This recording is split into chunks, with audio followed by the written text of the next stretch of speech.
What's up, everybody, and welcome back to Fireside Giants. I'm your host, Anthony Rivardo, joined by my co-host, Alex Wilson. And guys, I cracked the code. I know the entirety of the New York Giants 7-round draft plans going into Thursday. At least I think I do. I did a lot of research this weekend, and I came to a conclusion and an understanding of what the New York Giants plan on doing in this year's draft based on their top 30 visits. Now, we talked a lot about the top 30 visits and who they've had in and takeaways from that. And so yesterday, I kind of just sat down and I compiled all of those visits and my takeaways from each of them, and then kind of came up with this 7-round draft plan for the New York Giants. And this is my prediction as to where the Giants are going to go with each of their 8 selections in the upcoming draft. So I'm going to go ahead and do a little bit of a different episode today. I'm going to walk you through this entire process, and then Alex and I are going to discuss the prediction and kind of go back and forth on whether or not we think this is a good strategy for the New York Giants to take in the 2025 NFL draft. So essentially starting out in round 1, it looks like the New York Giants, based on the top 30 visits they've had, they're not going to trade down. They're going to stick and pick and take the best player available. And the reason why I say that is because they've only met with 3 prospects who are bona fide first-round draft picks, that being Travis Hunter, that being Abdul Carter, and Shedeur Sanders. So it's going to be one of those 3 players with the number 3 overall pick. If they had any interest in trading down, they would have had some visits with some players who are projected to go outside of the top 3, but that's just not the case. So in round 1, you can expect BPA based on these top 30 visits. And then in round 2, this is where things start to get a little bit interesting, because if you look at the prospects that the Giants have met with, the majority of the round 2 prospects that they've met with include offensive linemen and defensive linemen. However, with a couple of running backs mixed in there, I would expect, based on the top 30 visits that the Giants have had, that they will take a running back in the top 100 selections, because they've met with the likes of Omarion Hampton, who could end up being a first-round draft pick or a selection at number 34 overall, but they've also met with Cam Scatabo. They've met with Ollie Gordon. They've met with Caleb Johnson. They've met with Quinshon Judkins. A lot of these guys are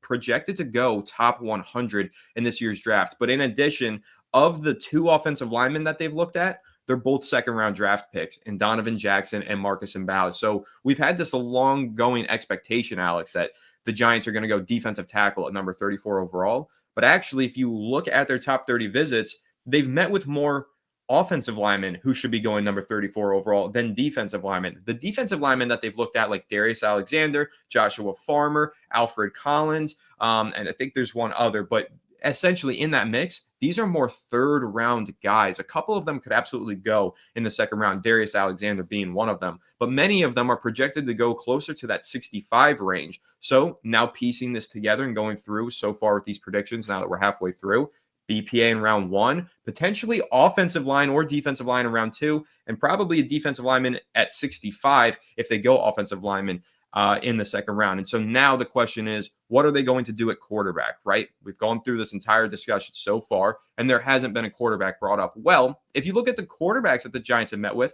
outside of Jalen Milroe, who originally was projected as a 3rd-round pick, which I think is worth noting, Jalen Milroe and Shedeur Sanders, those are the guys who are projected to go early. But they didn't have a top 30 visit with Jackson Dart. And to me, maybe that indicates that they're not going quarterback in round 2, but rather waiting for round 3, maybe even as late as round 4 for quarterback, because of the guys that they've met with, including Tyler Shuck and Kyle McCord, who are more projected to be 3rd to 4th round draft picks. So following along with the top 30 visits, it's not so much saying that the Giants are only going to pick these guys who they had top 30 visits with. Now, we know that they like to select guys from the top 30 visit list, but it's more of an indicator of where they plan on drafting each position, is essentially what I'm noticing from these 30 visits, right, Alex? Because if they were planning on taking a quarterback at any of the 7 rounds, why would they only meet with guys who are projected to go in round 3 to 4, right? Or the offensive lineman and defensive lineman. It's a deep defensive line class. They're not looking at, they didn't have Mason Graham in for a visit. They didn't have any 5th round guys, just 2nd round guys. So again, piecing it all together here, and the fact that all of the 5 to 7 round prospects who are projected to go in that range, they're all defensive players. So I would expect in those final rounds of the draft, the Giants are going to have a major focus on defensive depth. So before I hand it over to you, Alex, and we have a good discussion on this prediction, I'm going to go ahead and read through every round's prediction that I have based on these top 30 visits. Round 1, best player available, as I mentioned. Round 2, offensive line or defensive line. Round 3, running back, defensive line, or quarterback. round 4, best player available or quarterback, and rounds 5 through 7, a focus on defensive depth. So when you hear that prediction that I have, and basically that Giants draft strategy based on their top 30 visits, how do you feel about it? Do you think this is a good strategy? Is there anything that you would change? Would you take a running back later, earlier, quarterback? Any changes there? How do you feel ultimately about this projected draft strategy for the Giants? I mean, listen, just starting off going BPA is you're off to the right on the right step. And I think that, you go Abdul Carter in this instance. Obviously, we're assuming Travis Hunter's off the board. If Hunter's on the board, I'm taking Hunter, and I'm not even thinking twice about it. But I think he's going to the Cleveland Browns. 3, if you're going to get Abdul Hunter, you're creating an identity in the trenches, something that the Giants have not had in a very, very long time, something that is just absolutely dominant. And it makes you have extensive depth as well. Kayvon Thibodeau, obviously, we think they'll pick up the 5th-year option there. Brian Burns, Dexter Lawrence, and as you mentioned, the second round, maybe they go defensive tackle. They could obviously go offensive line. There's some really decent players, whether it be Donovan Jackson, whether it be Josh Connerly. Like, there's some really interesting players that have plenty of upside. Strengths and weaknesses, obviously, but nonetheless, different skill sets that the Giants made kind of prefer. I was just writing about Connerly this morning. Really interesting, out of Oregon. Left tackle, had a really good year. He's not overpowering, but he's got good finesse, good feet, good hands, and just more of a better athlete, I'd say, than what we have in a guy like Evan Neal, who was like brute force. He never was agile. He never had good hands. He was just brute force, and it didn't translate very well. So obviously they're going to try to kick him into guard and see if it works out. But I do think going BPA with the 3rd overall pick is definitely the right choice.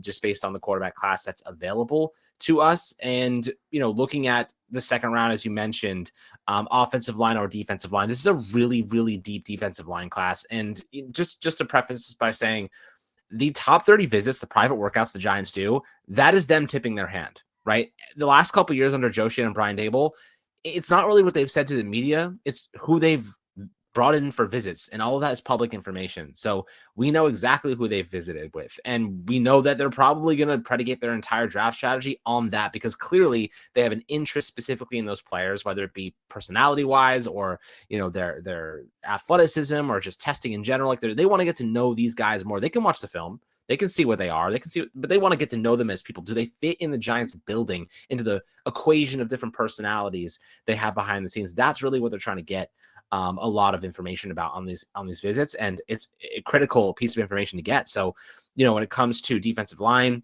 offensive line, this is a deep DL class, so I could see them passing on defensive linemen in the second round because they feel like they can get a starting level player later on, maybe in the 3rd or 4th. But offensive line, you could get a guy, even if it's you could think of it this way.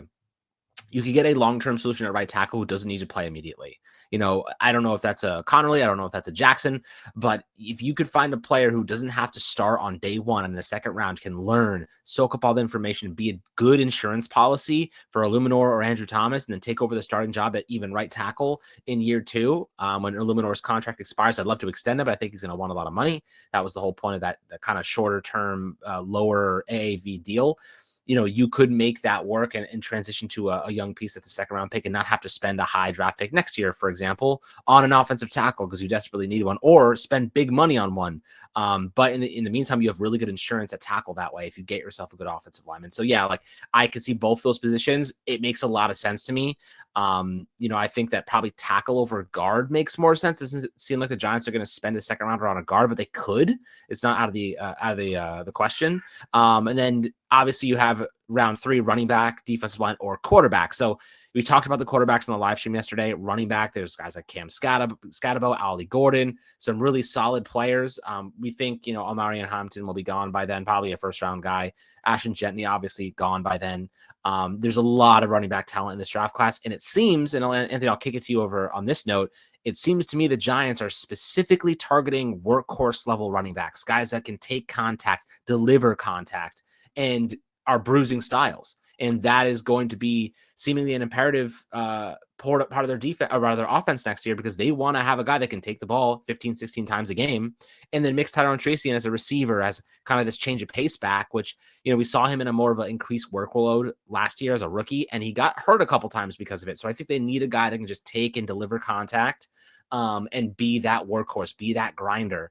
And they've been looking at running backs that fit that mold specifically. So I do believe they will find one with that type of play style.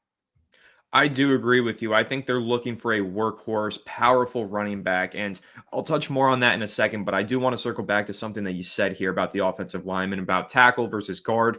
Why I think they might really like Donovan Jackson. He's a guard who has tackle flexibility, and it's on the left side of the line. So he could potentially be a starting left guard. You would obviously have to kick John Runyon over to right guard, but he could be a starting left guard potentially from day one, or maybe by year two, maybe you sit him for a year. But because of the injuries that Andrew Thomas has had in recent years, it would be really nice to have a guy like Donovan Jackson who could actually kick the left tackle and compete there. Not like with Josh Azidu, where he didn't have any experience playing left tackle and the Giants tried to force him into that role. Donovan Jackson actually has the experience doing exactly that. So he could perfectly fit that role and maybe even be a long-term starter at either left guard or, worst case scenario, if a nightmare happens, at left tackle. Although I do think Andrew Thomas will be fine long-term. But just my final takeaway here from the offensive lineman, Alex. I'm looking at last year's top 30 visits as well, the 2024 class. The Giants met with a lot of offensive linemen, but it was like Cooper Beebe, who was a later pick, Jordan Morgan, who was more of a second rounder, Giovanni Manu out of British Columbia, who was definitely a day 3 selection, Patrick Paul, Joe Alt. They met with a wide range of offensive linemen. This year, 2 offensive linemen in top 30 visits, both projected to go in the second round. For me, it almost feels like the Giants want to take out an offensive lineman very early or probably not prioritize it over some of the other positions of need. So again, that's why I think it's really interesting to do this predictive mock draft, basically what we're doing based on the top 30 visits, because you could see they're only looking at offensive linemen with that number 34 pick. And I think that is a big tell. As you said, the Giants do kind of tip their hat with these top 30 visits, and with the defensive line, same thing. When you're looking at the guys that they've met with, Darius Alexander, Alfred Collins, and Joshua Farmer, the only 3 defensive linemen that they've met with. Alexander and Collins both projected to go in round 2. Farmer projected to go in round 3. So it almost feels like, hey, if Alexander's there, they'll take him. If not, maybe they'll take Collins. And if Collins isn't there, they'll probably take one of those offensive linemen and go for Farmer in round 3. That seems to be the Giants' draft board and their plan here for the trenches. But to answer your question about the running back group, which I do think is really interesting, Amarian Hampton, obviously, as you mentioned, probably going in the first round. If he falls to 34, maybe the Giants draft plans do change and maybe they do take him at number 34, because it is very interesting that they decided to spend time with him on a top 30 visit when you only get so many of those, 30. But Hampton is a bruising back, as you said, and so is Ollie Gordon, and so is Kyle Monangai out of Rutgers, who they had in on a local pro day. So is Cam Scatabo. Judkins has some power to him. Caleb Johnson has some power to him. So the majority of the running backs that the Giants have met with are powerful workhorse backs, like you said. So I think what the Giants really want is a running back by committee. They've got Devin Singletary, who's a solid veteran, but they really like what they have in the young Tyrone Tracy Jr., and maybe pairing another running back in that committee could give them a kind of 3-pronged attack. And that's why, Alex, I'm going to segue this into the specific running back I think the Giants like. I think it's Quinshon Judkins, because Quinshon Judkins is a really good prospect who they did have in for a top 30 visit, and he played in a really good running back by committee system at Ohio State. So reading between the lines here, Giants look like they want to run a committee system. Why not take one of the best running backs from this class that has experience playing in a committee system? That would be Quinshon Judkins. And before I hand it off to you to get your take on that, Alex, I'll just again make this point. Amarian Hampton and Quinshon Judkins and Caleb Johnson are all projected second-round picks. Judkins and Johnson could potentially be third-round picks. And then you've got Cam Scatabo as a third or fourth-round pick. But then Ollie Gordon and Monangai are the only 2 projected day 3 picks that the Giants have met with at the running back position. So a couple takeaways there. First of all, they've met with a lot of running backs in this pre-draft process. And this is only the top 30 visits, Alex. I know that they met privately with Damian Martinez, another bruising workhorse back out of Miami at his pro day. And they met with Ashton Genty, of all people, who's probably going to be a top 10 pick at the combine. So a lot of significant interest in this running back class. Essentially, the takeaway from this, expect a running back to be drafted by the Giants within the first 4 rounds of the draft. I feel very confident in that. I think it's going to be a priority for them. But yeah, Alex, what's your take on Quinshon Judkins? The fact that he's had that experience playing in a committee, a championship winning running back committee, and a great rushing attack, do you think that that might be the guy that the Giants are looking at and saying, he could be a perfect fit for our offense to pair with Tyrone Tracy Jr. Yeah, I mean, Judkins in the third round it's the better move than spending a second round pick on a running back in a really deep class. You know what I mean? You can find yourself an offensive lineman or a defensive lineman that has immediate impact, or an offensive lineman that maybe could take over for Illuminor after next season or this upcoming season. And Judkins and what I like about him is that because he was in a committee, he wasn't ran into the ground. Omarion Hampton was run into the ground, and he looks for contact. Like there are concerns that he will not be able to survive that amount of punishment. Cam Scatabo, I mean, how many hits that guy take? He was ribs and shoulder. He was falling apart by the end of the season. A lot of tread on these tires, right? Judkins, you could argue, doesn't have as much because of that committee approach. They went and got Tyrone Tracy because he doesn't have as much, just tread on the tires and obviously the contact. So, some really intriguing options here for the Giants. Judkins would be a really good player, as you said, won a championship, won a college, national championship, knows what it takes to win, comes from winning organizations, other teams. The Eagles only draft from winning defenses, winning teams like Georgia. How many defenders on their team come from Georgia? And their defense was sick last year. So like sometimes just drafting players from good schools, good teams with pro style situations is beneficial. It does translate. Judkins is a really interesting player. I would take him in the third round, and allows you to go with a much more impactful piece in the second round on a player that like is more valuable by nature because of the position they play, right? Interior defensive line, whether it be that or offensive line, you can go with a more valuable player than a running back in one of the deepest running back classes we've seen in like a decade. So like, don't overdraft a running back in the second round, in my opinion. Wait till the third. And then quarterback, obviously, like, you could even throw quarterback into the second round conversation if you love Jalen Milrow. I know you're like kind of off the Milrow train in the second a little bit, but if you're a fan of the podcast or if you're the Giants, you really like and have conviction in this player, or maybe Shitter drops like crazy, who knows? Like, you can use that second round pick as leverage, or just stick and pick it if someone drops to you. So, you have options. I wouldn't lock into taking a running back, and I don't think they will, because most of the running backs they've looked at are not really second round picks. Hampton being the only one that's kind of in that caliber of range. And I think he's going to go in the first anyway. So you can probably take him off the board. Well, NFL.com has Quinshon Judkins projected in the second round. And I believe they also have Caleb Johnson projected in the second round. So it actually kind of looks like the Giants might go running back in round two. However, we know that running backs, if they're projected to go round two, oftentimes because of the nature of the position and positional value, they sometimes slip into that next round. So we could be looking at a Judkins and saying he might go in the top 50, and then he's on the board for the Giants at 65 overall. That's usually how it goes with running backs. So I do agree with you. And again, if we're looking at this round by round projection for the Giants based on their top 30 visits, it looks like they would really like to draft a running back at number 65.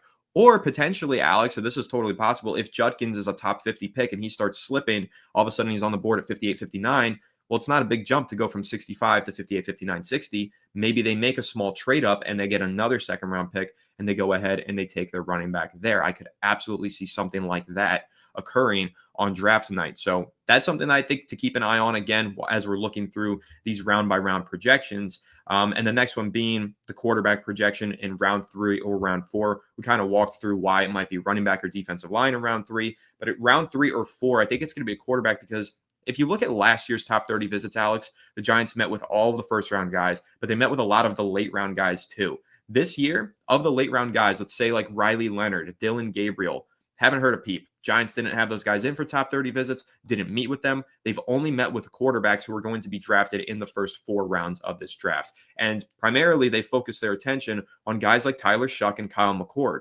guys who are going to be there around 3/round 4. So that's why I'm thinking if the Giants do indeed pass on Shedeur Sanders with the 3rd overall pick, which we at this point expect them to, and then it doesn't seem like they're going to force a QB in round 2, although they do have interest in Jalen Milrow, so we'll see. It feels more so like maybe around pick 99, 105, or in a potential trade up somewhere in the 3rd round. That seems to be when the Giants want to go ahead and take their quarterback, a more developmental guy on day 2, later on day 2, potentially entering day 3. So what do you think about that? Is that the right strategy for this Giants football team, or should they be taking a quarterback earlier? How do you feel? And I'll say, I think that with the amount of talent that's going to be available at pick 34, keep stacking BPA, and you will be able to get a good developmental quarterback around that 99 to 105 range. So I have to say I kind of like this strategy, but what are your thoughts on it? I like it too. Look, if Jalen Milroe is there at 34 and the Giants love him, they'll take him. But I kind of like Will Howard. After yesterday's live stream, and I did some research, and I was kind of just watching him, and he's got a lot of traits that modern NFL quarterbacks have, like just the mobility. He's got a good enough arm. It's not like blazing velocity, but he's smart. And I think he's a great candidate to just sit and learn, soak up information, learn how to read a full field, do it behind the scenes. If you get an opportunity in a blowout game, yeah, maybe you'll get a chance. Maybe at the end of the season. But again, if Jameis, you're probably not going to suit up 3 quarterbacks, but just let him sit and learn and practice in those live environments. That's a player I think could get there. So, but again, these are all shots in the dark. Even Jalen Milroe, he's got one elite trait, right? But he's a shot in the dark as a pure quarterback and a pure passer. He's got a lot of work to do. It is a shot in the dark because, yeah, maybe he can run all over you, but NFL defenses know how to stop that. They will stop him. They will bottle that up. And if they force him to throw the ball, he's going to be exposed. So he needs time, maybe 2 years, honestly. And, I think that maybe even if you get Will Howard in, let's say, the back end of the 3rd round or your second, 3rd round pick, and he becomes a competent backup, you could still draft a quarterback next year. And now you have a rookie and a backup you've been developing behind the scenes. And that's okay. Let those guys compete. So like, that's kind of how I'd go about it. Take a shot on a player who's kind of has a modern element to him. I think Will Howard does have a little bit of mobility. He's got a decent arm.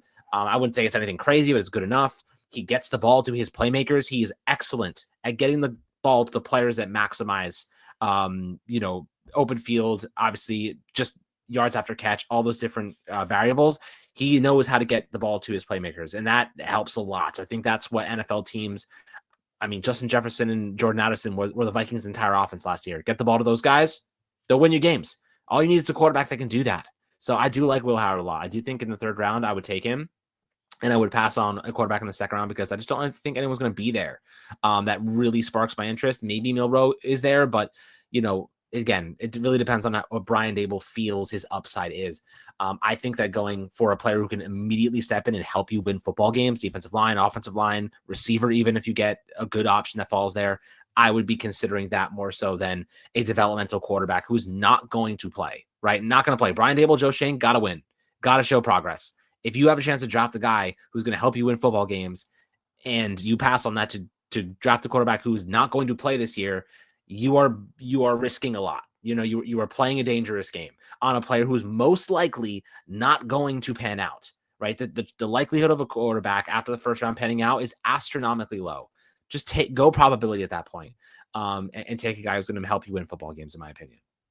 Yeah, and as we've said before, even if he doesn't pan out and become a starter or franchise quarterback, there's a lot of value in having a backup quarterback on a rookie contract, especially if you're talking about, let's say, Will Howard, who you mentioned. Maybe he's the pick at number 99 overall, right? The 2nd, 3rd round pick that the Giants have. What's the cap hit on a number 99 overall pick? Is it probably about $1 million per season? So you're getting a backup quarterback that you believe in with potential upside to develop into something greater on $1 million per season, when backup quarterbacks nowadays make somewhere between $6 to $10 million per year in average annual value. So I really like the value of taking a quarterback in these middle rounds, knowing that they have that developmental upside, but also just knowing you're getting a value contract at the backup quarterback position, which has become quite expensive in recent years. So to round out this prediction, this kind of predictive top 30 visit mock draft, essentially the last thing that I want to point out is that the Giants, all of these defensive prospects that they met with are like late round guys. Let's take, for example, Alex, Penn State defensive back Jalen Reed, Oklahoma State cornerback Corey Black, Oklahoma State linebacker Colin Oliver, Texas defensive back Andrew Makuba, I think is how you say his name. All of these guys, these are the round outs for the top 30 visits that the Giants have had, all projected to go rounds 5 through 7. Now, we know that the Giants do have a 5th round pick. They do not have a 6th round pick, and they have 2 7th round picks. So essentially, to round out this projection, once we enter day 3 of the draft, guys, expect the Giants to have a heavy focus on defensive depth. They haven't really met with a lot of depth pieces on the offensive side of the ball. Really, all of the offensive players that they've met with have been top 105 picks, basically, that kind of projection. So once they get into day 3, I feel like the Giants are pretty comfortable with what they have on defense. So I think that's where they add depth to the defensive side of the ball, is with those rounds 5 through 7 picks. So Alex, now that we've kind of roundabout here with the projection, I'll read it off one last time, and then again we'll just kind of say good strategy, bad strategy, or somewhere in between. Round 1, BPA. Round 2, offensive line or defensive line. Round 3, running back, defensive line, or quarterback. Round 4, best player available or quarterback. Rounds 5 through 7, a focus on defensive depth. How are you feeling about that potential 7-round draft strategy for the Giants? I like it. You walk away with guys who can help you win now. You can take a chance on a quarterback in the mid rounds if you see fit. You don't have to force anything, and it doesn't complicate or force you not to take a quarterback next year. I think altogether you get better as a complete team. And this Giants team, guys, like it was so thin just a couple weeks ago before free agency. They need another really strong draft. Like they have to have a strong draft, in my opinion. And Joe Schoen, the best way to do that, take the best players available on the board. Take BPA at most spots. You can maybe try and get a quarterback just because you kind of need one. You want to have somebody developmental behind the scenes. I get that. But going BPA ensures that you have the highest probability on your board of getting guys who are going to help you win football games. And for Joe Schoen and Brian Dable's sake, and Giants fans' sake, to be honest with you, we need better depth and better starters across the board. And that this is a chance to really one more really good draft class, like last year's class. We're right back in the mix here as a decent football team. And then you can sell the farm. You can do whatever you have to do to get that quarterback because you feel good about the foundation you've built. When you have a bad foundation and you try to build a house on a bad foundation, the house being a quarterback, the house is going to fall. You know what I mean? You're never going to really be able to get there. You're never going to get over the hump. And the potential that your quarterback has as a prospect and developmental traits are squandered in a way. They're limited because your team isn't good enough to actually support that level of growth.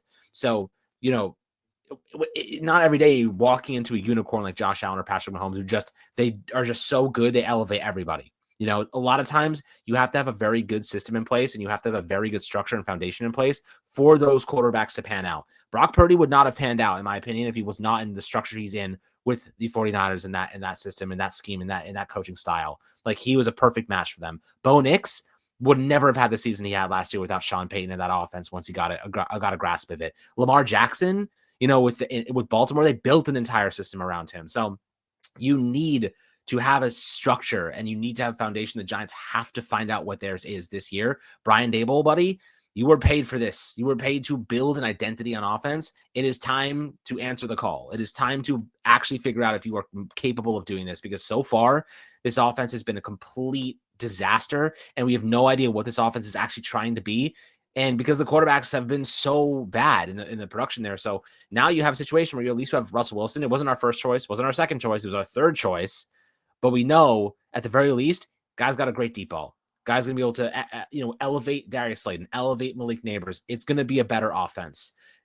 The question is how much better and what is it going to look like over the course of a full season? Is it going to be any element of consistency? So, a lot to go through here, but I think that ultimately the draft plan is good. It's mostly BPA oriented, maybe taking a shot on a quarterback in the mid rounds, and I can live with that. Yeah, I totally agree. It seems like they have options there, in round 2, round 3, like we want to go BPA, but we like these specific players, that kind of thing. So I do really like the draft strategy. I'm quite proud of myself that I think I cracked the code on the Giants draft strategy. I feel like based on these 30 visits and all of the other information that we've really collected and presented here on Fireside Giants for the last, I want to say 3 months, all this research has culminated in me being able to predict exactly what direction the Giants are going to be moving in throughout the 7 rounds of this year's draft. So there's some things that we expect. There's some things that might surprise us. And obviously their plans can change. All it takes is one guy to fall down the board and they're like, okay, we can't pass up on this talent. And then it'll change the whole entirety of their plans. But right now, if things go chalk, if things go as expected, this is how I think the Giants are going to maneuver in the 7 rounds of this year's draft. So it was fun doing that research. And again, it's really the culmination of months of research that we've done and presented here on Fireside Giants, which has been a ton of fun. So the pre-draft process has been great here on FSG. We've had a lot of great content, live streams, and the support that you guys have shown has been tremendous. So as we lead in here with draft week officially kicking off tomorrow, before we wrap up this episode, I will say a couple of things. First of all, happy Easter if you are celebrating. Hope you have a wonderful day. And looking ahead to this draft week, stay tuned because on Monday, we're going to have a mock draft. On Wednesday, we're also going to have a mock draft, but Wednesdays is going to be our mock draft special with an added piece of bonus content to it that I'm really excited to present to all of you. It's going to be totally different than anything we've ever done on this channel, but I think it's something that you guys have been asking for in the live stream. So I think that you're going to enjoy it. Spent a good amount of time yesterday filming it. I'm excited for it. It's going to be a lot of fun. But again, stay tuned. We're going to have a 3-round mock draft on Monday and a full 7-round mock draft on Wednesday. That's our mock draft special. Plus, there might be some special guests. Stay tuned, and you'll find out a lot of surprises this week. And again, Thursday and Friday, you can expect to see me live here on the channel for the NFL draft, live reacting to all of the picks that the New York Giants make. I can't wait. I'm super excited. Alex, since we are heading into draft week, any final thoughts for all of the Fireside Giants community members? Just thank you guys for sticking through with us again. It's been a long couple years, but I think we're looking at a more optimistic and brighter future. As you've probably seen, it's just gotten progressively darker as we've been recording in my background. So perfect time to wrap it up. But ultimately, this is going to be an interesting draft, right? A lot of jobs are on the line. You know, as fans, we want to see progress. As John Mara, he wants to see progress. I think it suggests heavily they're going to take the best players they can possibly get. You know, they're not going to reach too hard because there's too much on the line for them to do so. And ultimately, you can base your claim and your logic in that taking Abdul Carter or Travis Hunter, if they're there at 3, is a great decision. Like, you cannot call that a bad decision. So I think they will do that, and they will walk away feeling like we took the best players that we could. We positioned this team to be competitive next season, and that is a step forward for this Giants team, who has been very much not competitive for a long time. Totally agreed. So hopefully this upcoming weekend, when we are live streaming on the channel, we walk away from those live streams feeling like the New York Giants are going to be a winning football team this season. That is, of course, the hope. But we shall see. Again, it's going to be a really fun week, so stay tuned to the channel. And, of course, we will see you on draft night here on the channel. So make sure to leave a like if you enjoyed, subscribe if you're new, ring the bell so you don't miss an episode, and comment your thoughts on this prediction down below. Do you see it similarly to us? Do you see it differently? Do you think that the Giants are going to be dipping into this top 30 well, or do you think there's going to be some surprises along the way? Any final draft predictions before we officially enter draft week down below in the comment section. Make sure you follow us on all of our social media channels at Fireside Giants. And without further ado, we'll catch you all on the next one. Have a good one, and let's go Giants.